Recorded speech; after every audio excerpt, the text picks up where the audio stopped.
খানা দেওয়া খুব একটা বড় কিছু না, তবে মিলল মানার জন্য দেখা সাক্ষাতের জন্য প্রয়োজন। প্রত্যেকটা টিচারের অসংখ্য শিক্ষার্থী, অসংখ্য ছাত্র বিভিন্ন মন্ত্রণালয়ের দপ্তর, সচিবালয় থেকে রাষ্ট্রের উচ্চ পদে আছেন না? মন থেকে তারাই শিক্ষকের শ্রদ্ধা করেন। আর যে কুলাঙ্গার সন্তানরা শিক্ষক মর্যাদা দিতে জানে না, সাম্প্রতিক কালে যে সমস্ত অকারেন্সগুলো আমরা দেখেছি এই গুরুত্বের প্রতি শিক্ষার, এদের জন্য আল্লাহ হেদায়েত করেন, সে দোয়া করেন।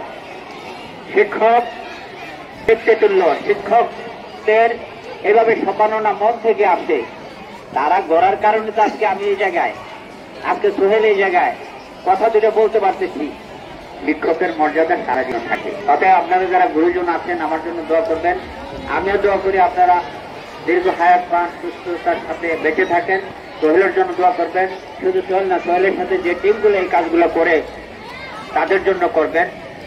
আরো কিছু সৃষ্টি হোক গ্রামে গ্রামে, সেগুলা যাতে শুধু এলাহাবাদ না থেকে প্রতিটা গ্রামের, প্রতিটা স্কুলের প্রাক্তন শিক্ষার্থীরা যাতে এইভাবে সংগঠিত করেন যারা বেঁচে আছেন, তাহলে সমাজে শিক্ষক এবং ছাত্রের প্রতি, মানুষের প্রতি একটা কি আসবে, শ্রদ্ধাবোধ তৈরি হবে।